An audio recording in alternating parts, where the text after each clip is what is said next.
You're listening to The Corbett Report. CorbettReport.com.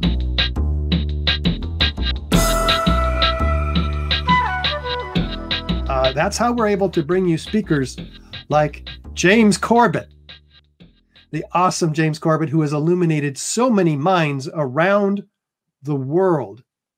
The Library of Alexandria is on fire. Internet censorship from 9/11 to today. That's what we're talking about here. Now let's get to know this gentleman. He's an award-winning investigative journalist and the creator and host of the Corbett Report, a website he started in 2007 as an outlet for independent, critical analysis of politics, society, history, and economics. James was raised in Canada and graduated with a Bachelor of Arts in English from the University of Calgary and Masters in Philosophy in Anglo-Irish Literature from Trinity College in Dublin, Ireland. He lives in Japan, and that since 2004. Ladies and gentlemen, it is my incredible pleasure to bring you Mr. James Corbett. James, how are you? I am doing very well. Can you hear me loud and clear? You sound fantastic, and you look great, too, all the way from Japan. It's an amazing world that we live in, that we can be doing this live via the internet and speaking to each other as if we're in the same room. It is an incredible time to be alive, isn't it? It is. It's unbelievable. And the kind of things we're learning in this 3-day conference, of which you are our last speaker, but we have a surprise at the end also. James, I've been waiting for the whole conference to bring you on with us. You have been an inspiration not only to the 9/11 Truth movement, because you cover this in detail. Let me just add, if you guys have not seen 9/11 Trillions, Follow the Money, when people say, why would they do this? Or what would they have to benefit from doing this? I mean, there are people like that in the world, probably most of the people, they just don't get it, right? Here's the cui bono, right? Look at that. James has dug into it. Say just a few words real quick about that before I turn the whole floor over to you, James. 9/11 Trillions. The money. Yes, thank you for that. Yes, for people who don't know, I did do a documentary film a few years ago called 9/11 Trillions, Follow the Money, in which I explored that question. If 9/11 was a crime, then the old dictum that we've heard from so many detective procedurals over the decades is follow the money. That's how we get to the bottom of who perpetrated a crime and for what reason and how it was done. So that's what I attempted to do in that documentary, and I opened up a few of the money trails on that lead to various perpetrators of 9/11 and some of the interesting things that were happening that day that are documented that are not talked about. So anyone who is interested in that aspect of 9/11 is highly encouraged to go to CorbettReport.com/911Trillions, and that entire documentary, audio, video, and the complete hyperlink transcript is there available for free, like all my work. Throw us a bone, James. What are three of these trillions that you're talking about here? Well, one of the things that I explore is not trillions, but billions, the billions of dollars in insurance money that was collected by Larry Silverstein. And that, in fact, I just did a follow-up on that quite recently on my Questions for Corbett podcast, where I talked about someone asking, why didn't the insurance companies go after Silverstein using the evidence by architects and engineers for 9/11 Truth and others who have been proving that the demolitions of those buildings were not what we were told they were. Why didn't the insurance companies raise that in court? Which is a good question and goes to, I think, some of the deeper structural issues about what was happening on 9/11.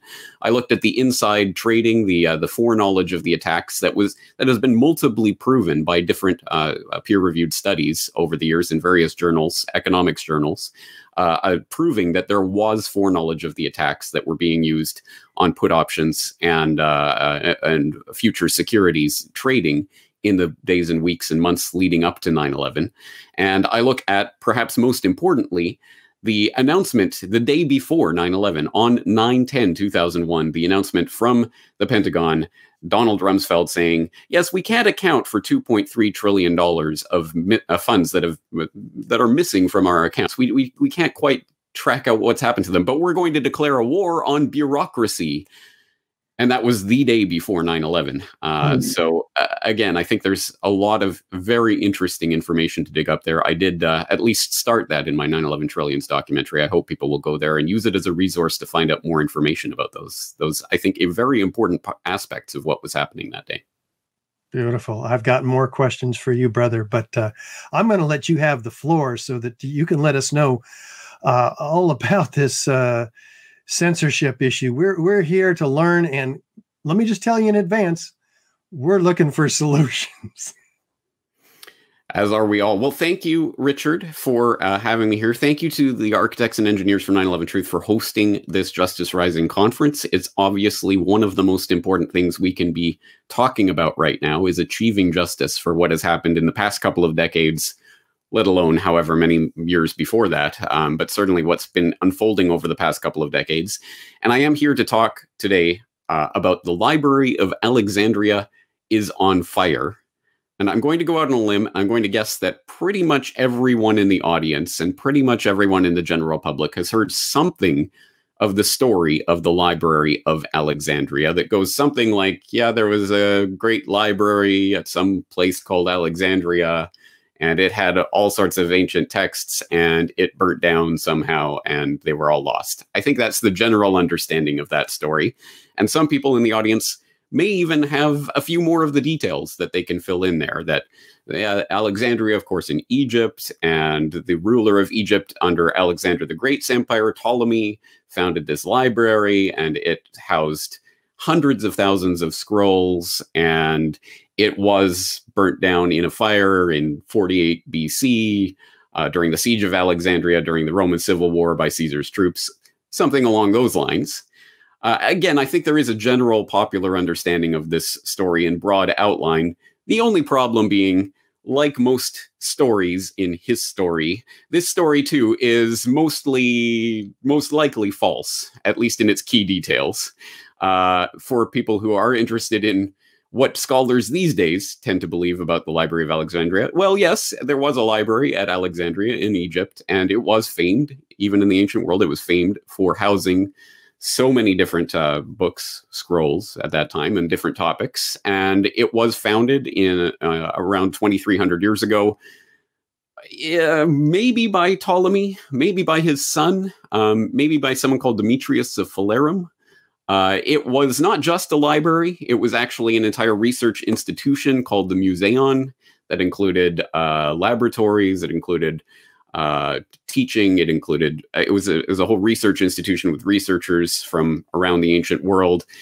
And it also included the library, which maybe housed 40,000, maybe 400,000, some say 700,000 scrolls, but no one knows for sure. No one knows exactly the full contents of the library. We know some of the things that were stored there, but not all of them. And it was not burnt to the ground by Caesar. At least that's not what modern scholars think. It was probably at least an annex of the library, ? May have been burnt completely, or at least in part, ? During that siege of Alexandria in 48 BC. But that was probably not when the entire library was lost and all of those scrolls lost forever. There were a series of events over centuries that have been attributed to the loss of the Library of Alexandria, but the truth, as always, is probably much more prosaic, namely that the institution fell into disrepair after a purge of intellectuals from Alexandria and a lack of funding, and ultimately the library just basically started to degrade, and it met a rather sad end of just basically falling into disuse and disrepair, rather than the dramatic all going down in one big blaze of glory or infamy. But at any rate, yeah, the story is probably not what we have all been told, but it is interesting to think of why that story of the fire destroying the Library of Alexandria is so resonant. And I think it's because it presents to us a couple of things. First of all, it encapsulates the idea that human knowledge is hard fought, hard won. We have to scrabble to try to eke out this knowledge and understanding of the world. And that is a process that's been going on presumably for millennia. And it takes centuries to accumulate all this knowledge but it can all be lost in a moment. The great fragility of human knowledge is encapsulated in that story. And also, I think it is interesting to imagine that all we needed was one person with a fire hose at that moment of the outbreak of fire, and we could have saved all of this knowledge. It is certainly a story that resonates with people, even if it isn't true in its particulars. But I guess the question is, so why does this matter? What does this have to do with the price of tea in China, let alone internet censorship in our present day and age? And I'd say it's because this story teaches us a couple of important lessons. One is that history can disappear in a puff of smoke. But the corollary of that lesson is that those who want to make history disappear can make it disappear by starting a fire. So I'd like to think that the parallels to the situation we find ourselves in today are becoming obvious to the more clued in listeners to this talk, but let's spell it out in its particulars. The Library of Alexandria was described at one point as the first attempt to bring together the sum knowledge of humanity. And it really did aspire to that. It was an attempt to house, if not every book in the world, at least every important book or everything of any note. That was the edict that was given when the library was founded. And it did its best to do that and collected a huge number of very important texts from the ancient world.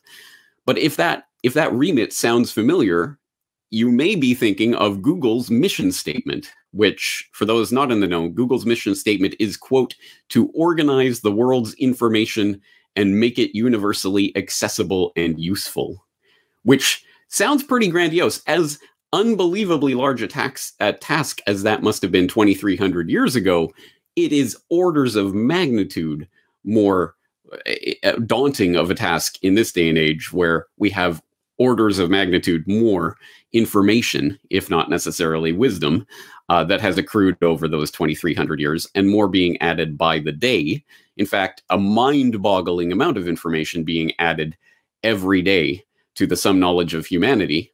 When you think, for example, that 500, I believe it is 500 hours of video is added every minute to YouTube, something along those lines. At any rate, there is a mind-boggling amount of information that is coming online every single day, and more so. So the idea of taking all of that information and organizing it and making it universally accessible and useful doesn't quite sound so laughable today as it might have, say, even 20 years ago, back when Google was still in its infancy. And it sounds quite noble until you start to dig into the particulars of how that is being done. But let's backtrack a little. For the younger people in the audience, this story might sound hilarious to you. The older people in the audience might be able to relate to it. But the idea that the internet essentially is the modern day Library of Alexandria, housing the sum knowledge of humanity is something that resonates with me, because I remember specifically the arrow through the brain moment when I realized the incredible transformation that we are living through right now, enabled by this technology that is allowing me in Japan to talk to you wherever you are, as if we are in the same room. The moment that it really dawned on me, the age of information that we're living in, was 2003, when I was living in Dublin, attending Trinity College, and I was over at a friend's place. She was having a little house party, and there was a bunch of us there, and somehow someone got into a debate over who won the 100-meter dash in the 1984 Summer Olympics, or something along those lines. One of those very specific things that as I was sitting there thinking about this and realizing at that moment that at any other time, that would have been the type of debate two people would have had, and they had different ideas of who was the winner, and it would have been left at that point, and people would have went home. And maybe if someone was particularly motivated, they would have went to the library, the actual physical library, the next day and looked it up in a book and said, see, I was right, it was so-and-so. But we didn't have to do that. Someone said, oh, I got the internet. So they checked it, and there it was. There was the answer right there at our fingertips, instantaneously. Suddenly, all these barroom discussions and debates that have happened all throughout history of people arguing over admittedly trivial and not particularly important facts, but facts like that, well, suddenly it can be resolved in a moment because we have the sum knowledge of humanity at our fingertips. And as I say, that was a trivial instance of that, but it was that arrow through the brain moment when I realized, oh, we are living in a fundamentally different world than we were even just a few years ago.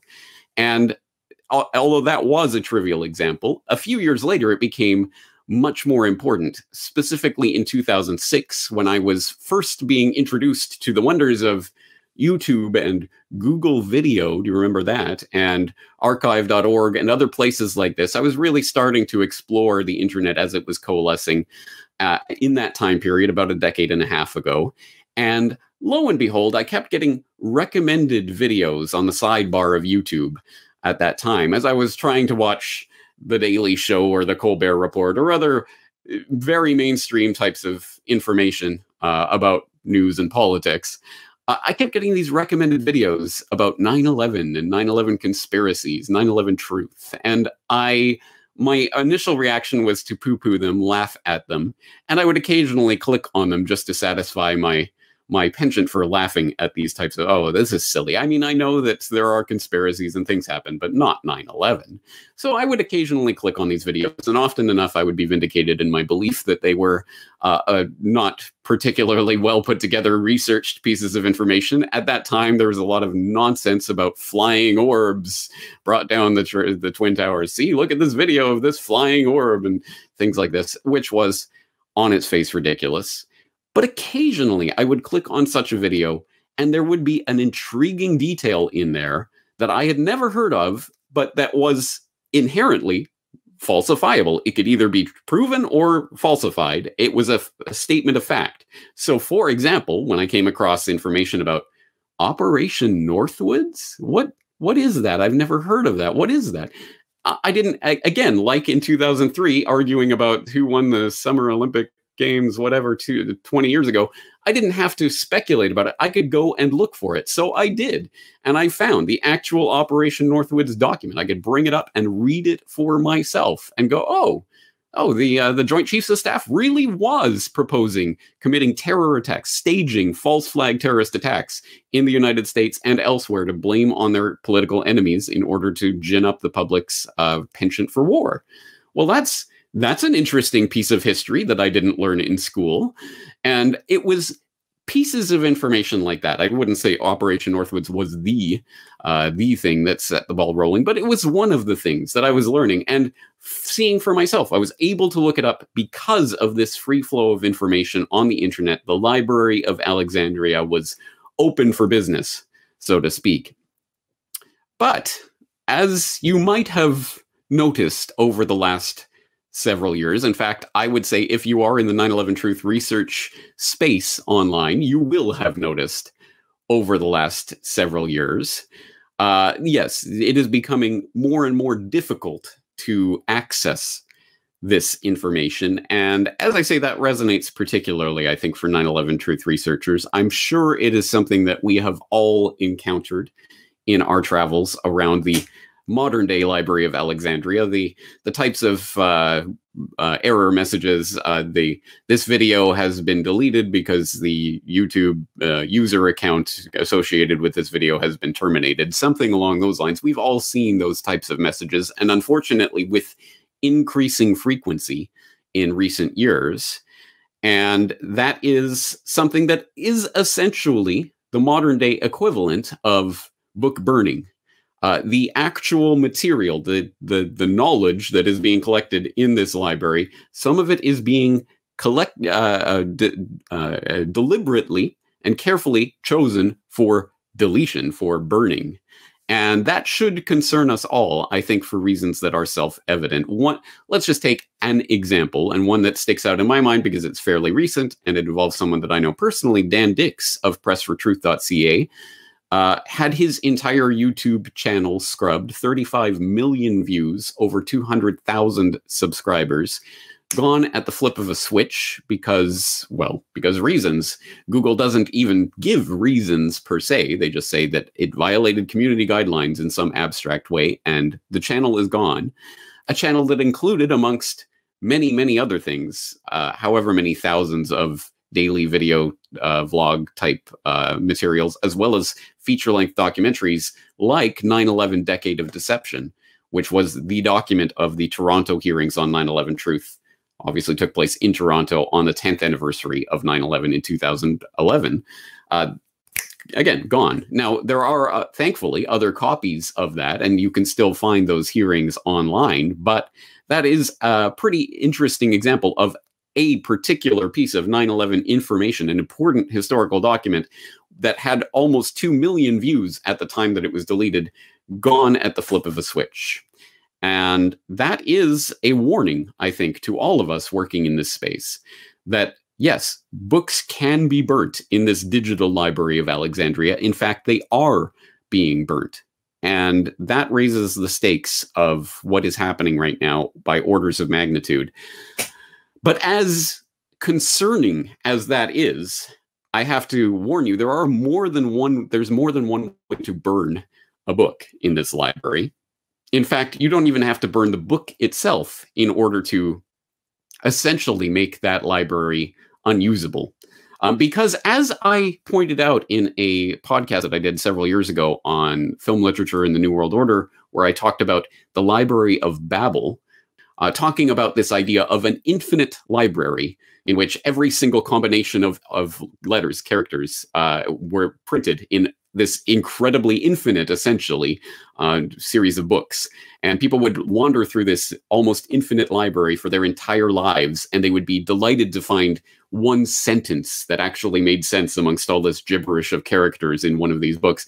That is, I think, is perhaps even more to the point of what kind of library we are living in the internet, rather than the Library of Alexandria. It's almost more like the Library of Babel, where it's just so much information that we can't even possibly make use of most of it, unless we have an index that can tell us, oh, of course, the collected works of Shakespeare are somewhere in the Library of Babel, just amongst all that gibberish, but do you know where? Well, if we had an index that could point us to that shelf so that we can take it down and read it, well, that would be very helpful. And then on a meta level, well, how do we even know that we want to look for Shakespeare? Well, there must be some sort of guide that can that can tell us about some of the important material that's in the library.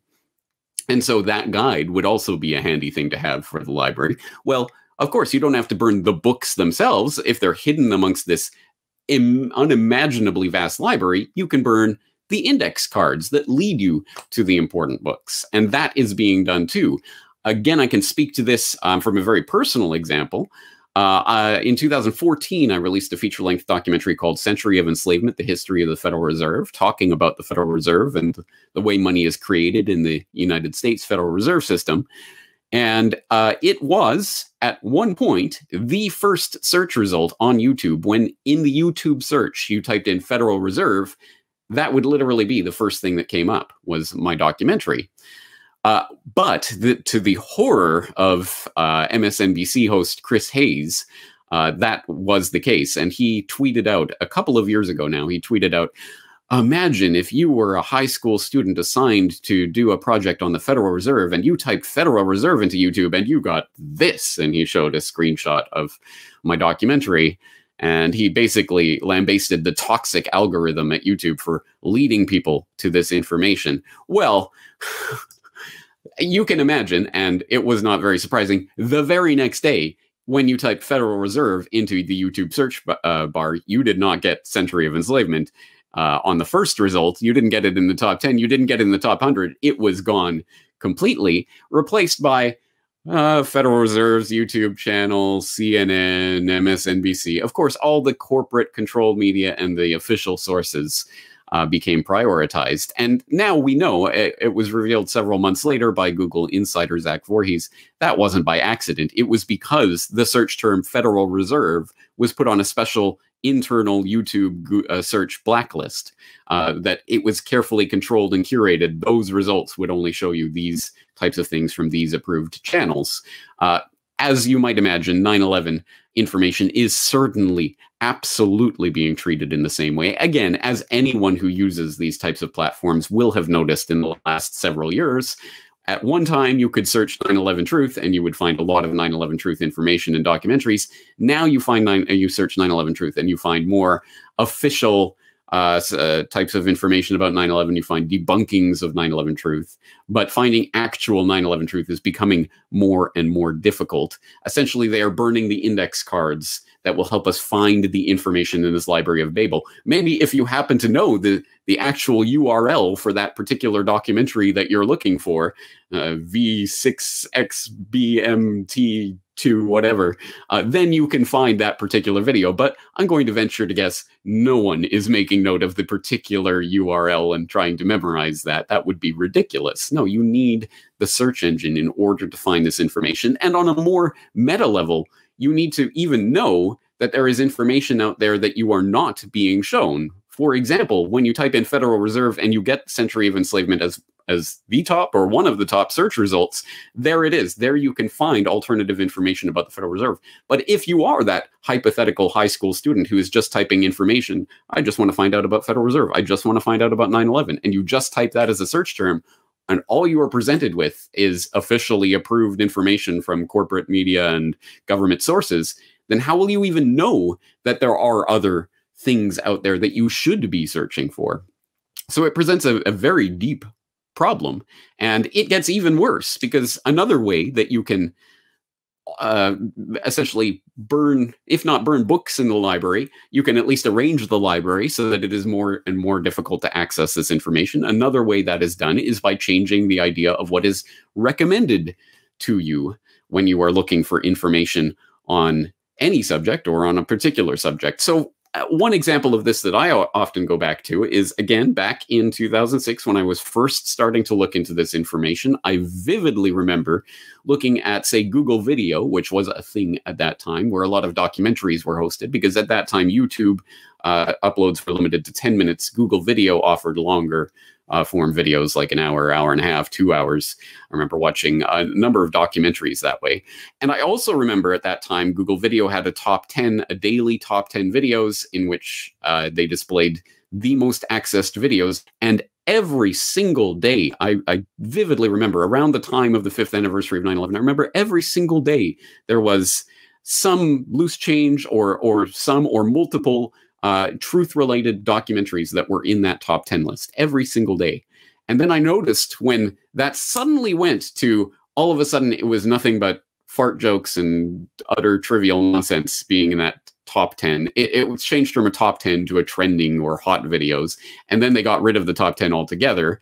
And YouTube, similarly, at that time, had a front page that was seen by everyone, the front page of YouTube, which would have inevitably things like loose change or those types of documentaries every single day. Well, that suddenly again flipped and changed, and they changed it into a trending videos, which was, well, what's trending? What does that mean? Well, they get to decide what that means, and suddenly you wouldn't see any truth-related information there. And then eventually, as we all know, they changed YouTube so that there isn't a homepage that is seen by everyone. There is a tailor-made page seen for you. So perhaps if you tend to watch things like the Corbett Report, if you tend to look for 9/11 information, you might be recommended that information, but decreasingly so. And at any rate, if you have not looked for that information before, you are extremely unlikely to be recommended it by these algorithms. In fact, again, we don't have to speculate about this. This is on the record. Back on January 25th of 2019, YouTube put out a post on their official blog where they noted, quote, "We'll begin reducing recommendations of borderline content." That is, content that doesn't actually violate their guidelines, but they don't like anyways. And content that could misinform users in harmful ways, such as videos promoting a phony miracle cure for a serious illness, claiming the Earth is flat, or making blatantly false claims about historic events like 9/11. End quote. So you see how, of course, they conflate everything together. They smear it all as borderline content or misinformation and put it off to the side, so it will not be recommended. This is, of course, not only Google or YouTube that is guilty of this. It is pretty much every major social media platform right now. Just as another example, Twitter, after having long denied it and even denied it to Congress, has had to admit in one form or another that they do shadow ban content. which, for people who don't know what shadow ban means, it was helpfully explained by former Twitter software engineer Abhinav Vedrevu in a secretly, clandestinely recorded conversation that he was having, that, yes, of course, Twitter does this. And the idea of a shadow ban, quote, is that you ban someone, but they don't know they've been banned because they keep posting and no one sees their content. So they just think that no one is engaging with their content, when in reality, no one is seeing it, which is an interesting psychological maneuver, because, of course, it tends to demotivate people from posting that type of information. Well, no one's engaging with it. I guess no one's interested, which makes people believe that this information is not connecting. So they will likely, over the course of time, tend to change the type of information they're promoting because they're not being engaged with. At any rate, it certainly does prevent people from seeing that type of content in a way that's very sneaky. It's almost as if the Library of Alexandria was accepting submissions of books, but we'll take that book, don't worry, and then they just never put it on the shelf. Well, they took the book. It's there somewhere. It's just that it's not being displayed for the public. Yet another example of how they can burn books without actually burning the books, without deleting the content, is to create a section of the library called disinformation and fake news, and then put everything they don't like into that section of the library. Again, the books are there. You can read them. It's just that we're telling you this is fake, this is false, this has been debunked. If you are looking at this information, you should know you are being misinformed. But you can look there if you want. And again, I don't think I'll have to elaborate how this is being done to people who are involved in this research space. It is being done through a series, a network of fact-checking organizations and institutions that presume to be able to tell you the truth of what happened on 9/11 or any other major historical or news event, because the government says this. Therefore, it's been debunked. They use a number of different tricks, straw manning arguments and other things, to try to debunk various information so that people will not even look at it in the first place. And I did go through that in great detail in a recent episode of my podcast on who will fact check the fact checkers. So I hope people will look at that for information about how the fact checkers are compromised and their serious conflicts of interest in terms of their funding versus what they claim to be debunking. But one specific example of that and how it operates, I'll point people in the direction of something called NewsGuard, which aims to be essentially a browser extension or an app that people can use to provide nutrition labels for various websites. This website provides nutritious, fact-based information. This website is full of that fake information about 9/11 or other things. They get to decide what is true and what is not true, and they will helpfully inform people who are using their browser extension of the difference. So who is NewsGuard? Oh, that's right. It was co-founded by CFR member / Rhodes Scholar Gordon Kravitz and is advised by people like 9/11 era NSA chief Michael Hayden, the first Homeland Security Director, Tom Ridge, the ex-NATO Secretary General, Anders Fogh Rasmussen, and others. These are the people who are going to be the arbiters of truth, people who are blatantly partisan and blatantly have conflicts of interest in determining the truth about events like 9/11, let alone many other events in the news. So I think, again, I won't have to elaborate for this audience how that works, but all of this is to say, yes, the Library of Alexandria is on fire. This is not a drill. The burning of books, digitally or physically, is not a joke. This is what dictators do. It is what they have always done, and people have understood this for millennia. You can go back to 213 BC when Qin Shi Huang, the founder of the Qin dynasty in ancient China, ordered the burning of books and also, as a bonus, the killing of scholars who challenged his rule, destroying centuries of wisdom in one puff of smoke. After the Council of Nicaea in the 4th century AD, Constantine the Great ordered the burning of all of the writings of Arius for his grave heresy of non-Trinitarianism. And anyone who was found with a text of Arius after that point, who did not immediately cast it into the fire, was to be put to death. During the Spanish conquest of Yucatan, Bishop Diego de Landa ordered the mass burning of ancient Aztec texts, and he was surprised to note the reaction of the locals to this order. He said, "We found a large number of books in these characters, these Aztec characters, and as they contained nothing in which were not to be seen as superstition and lies to the devil, we burned them all, which they, the Maya, regretted to an amazing degree, and which caused them much affliction." I wonder why. You're burning their ancient texts. Why on earth would they get angry about this? During the burning of Washington in the War of 1812, remember that one? The British used 3,000 books from the U.S. Library of Congress as kindling to help burn down the U.S. Capitol building. Do you get taught that in American school these days? I'm not sure. The New York Society for the Suppression of Vice, which was founded by anti-vice advocate Anthony Comstock in 1873 as a self-appointed guardian of public morality, actually considered book burning to be such a valuable part of the work that they did that they put an image of a man burning books on their official seal, not as a warning or not as some sort of, this is a dystopian nightmare. No, they did that as, this is what we aspire to. We will burn all those bad books that you shouldn't be reading. And of course, the paradigmatic example of our times, the Nazis, of course, did engage in book burning of un-German books in their attempt to protect the vulnerable, fragile German mind from information that the Nazi regime did not personally approve of. It has been understood for decades, centuries, millennia, that when dictators try to seize ultimate control of a population, one of the first things they do is burn books that contains information that go against their rule. So this is not some sort of vague or abstract thing that we should be kind of a little bit hesitant about. No, this is something we should be very concerned about. And one person who is concerned is someone that I think is perhaps the philosopher of this new age that we're living in, the age of biosecurity, coming on the heels of the age of homeland security. Giorgio Agamben, the Italian philosopher, who wrote in one of his recent writings, "I do not know if bonfires will return and books will be put on the index, but clearly the thought of those who continue to seek the truth and reject the dominant lie will be, as is already happening before our eyes, excluded and accused of spreading fake news. News, not ideas, because news is more important than reality.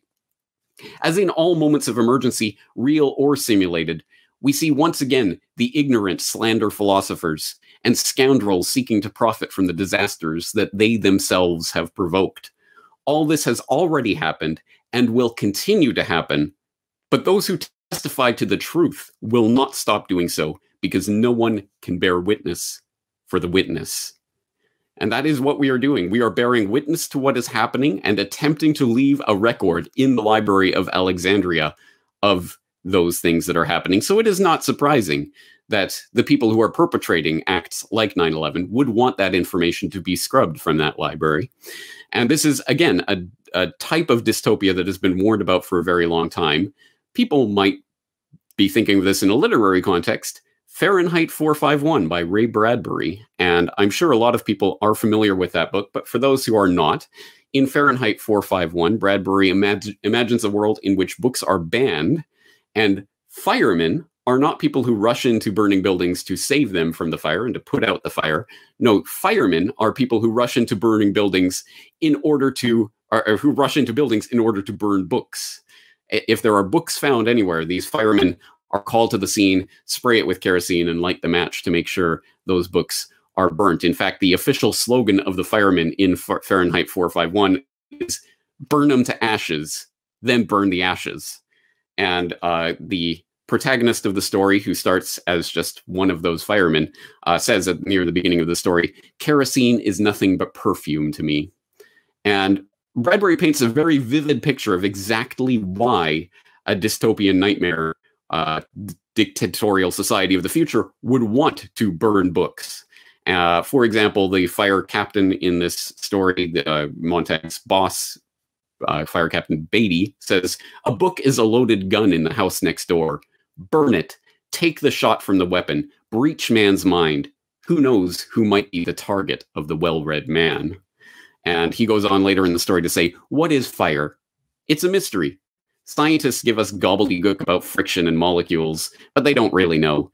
its real beauty is that it destroys responsibility and consequences. A problem gets too burdensome, then into the furnace with it. It is a nightmare to live in a society where the public can be so thoroughly controlled by controlling its access to information. And that is the story of Fahrenheit 451, let alone the story of history. And that story, that Bradbury's story, ends, of course, with Guy Montag becoming a rogue firefighter and escaping into the countryside with a band of outcast scholars and literary critics who have essentially memorized, or at least have in their memory, all of these books that they have read illegally over the years. And it is their hope that they will be able to use these books to essentially restart human civilization after the nuclear apocalypse that takes place at the end of the story. Dramatic stuff. But, well, we may not be quite at that stage yet, but we are in the burning library right now. So we do have a part to play in saving these texts. And it is not a lost cause at all. Keep this story in mind when you think about it. This was from 2003. Aeschylus Meets the Mummy, 2,500-year-old lost Greek trilogy found under wraps. And this story, which comes from Playbill.com, says, a 2,500-year-old trilogy written by Greek dramatist Aeschylus, which was thought lost to time, was discovered among the stuffing inside an Egyptian mummy. The trilogy, titled Achilles, concerns the title's warriors' adventures in the Trojan War. Scholars knew of the drama from references made by Aristophanes and other writers, but believed it burned up in 48 BC with the famous Library of Alexandria. But archaeologists found sections of the text inside a mummy, which Egyptians often filled out with papyrus. So, at any rate, texts can survive the fire, and perhaps that particular saving of that particular text was coincidental. Perhaps it was done by people to actually hide those texts away so they would be preserved for the future. At any rate, we can do that with the important texts in the Library of Alexandria. There is a part that we all have to play in this. There are some simple steps that we can all start doing today. Just very simple steps that seem so trivial, but really can help to preserve this information. And I know, because this very much speaks to the work that I've been doing for the past 13 years at CorbettReport.com. It's a simple command to follow, but let's follow it. Save everything. Save all of those important documents that you come across online, text, video, audio. If it is important, if you think this is information that you would want to know in the future, save it. Save a copy of it. It is incumbent on all of us to learn how to save a video from, say, YouTube, or to save it, save an audio stream, or to save information, an article, to your hard drive, of a copy that you actually have access to, that you can access later when and if that information is scrubbed online. I cannot stress how important this is, because as I say, over the years, please go back through the CorbettReport.com archives, go to a podcast I released a year ago, let alone a decade ago, and try to go through, as I always do. I link up the source documents of everything that I'm talking about, the videos, the articles. I always link them up, but the further back in the archives you go, the more and more you will find broken links, missing information. This video has been scrubbed from YouTube. That happens. It just happens. And so thankfully, I have saved a lot of very important information to external hard drives that I have physically sitting here that I can access later. And I have done that. As I sometimes do, I take some of my old podcast episodes and give them to Brock West to make into videos that I can release as new videos on my channel. Sometimes there are videos and other things that from that podcast that aren't available online anymore. But luckily, I have that information saved, so I can give it to Brock, and we can continue to perpetuate that information. I cannot tell you how many times that has happened over the years, and increasingly frequently, unfortunately. Another sort of more meta way to approach this is that we need to stop using these controlled platforms, or at least stop using them exclusively, because it is self-evident at this point that YouTube, Facebook, Instagram, Twitter, these are enemy weapons information systems. They are controlled by the people who want to selectively burn the books in the Library of Alexandria. So don't just give them the books and then trust that it will be safe there. Of course not. let's make sure that this information is on multiple outlets. And yes, of course, if you want to reach people and reach people who have not heard of this message, then there is still value in being on some of these controlled platforms, although less and less value. But at any rate, there is still the hope that you will be able to reach people who haven't heard this information yet. But at the same time, don't limit yourself to that. We need to start building up the alternative platforms, decentralized, peer-to-peer, cryptographically secure, censorship-adverse platforms that do exist. At this current time, I am now backing up everything I do to archive.org, bitshoot.com, library, LBRY, .com and minds.com, as well as actually having every MP4 and MP3 file that I do available for download directly from my own servers.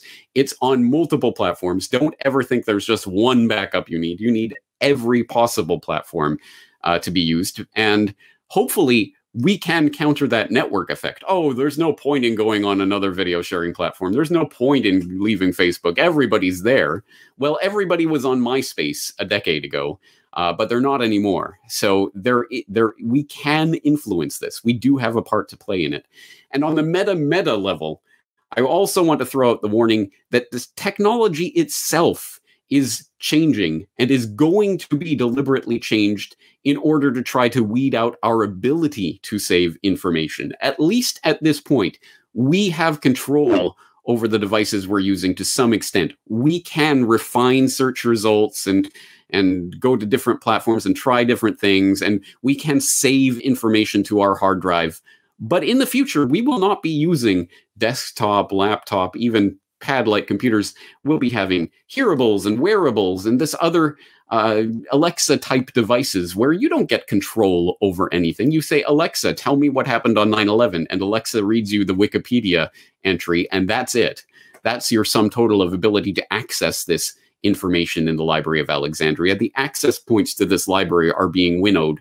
We must reject that. Do not accept, do not buy, do not purchase with your own money technology that is going to be used to limit your access to the Library of Alexandria. Do not accept it when they say, oh, it's okay, we're in the 5G Internet of Things, always connected world of tomorrow. You don't need a hard drive anymore. All you need is just a device that will interface with the cloud, and everything will be stored on the cloud. There is no cloud. There is only someone else's computer.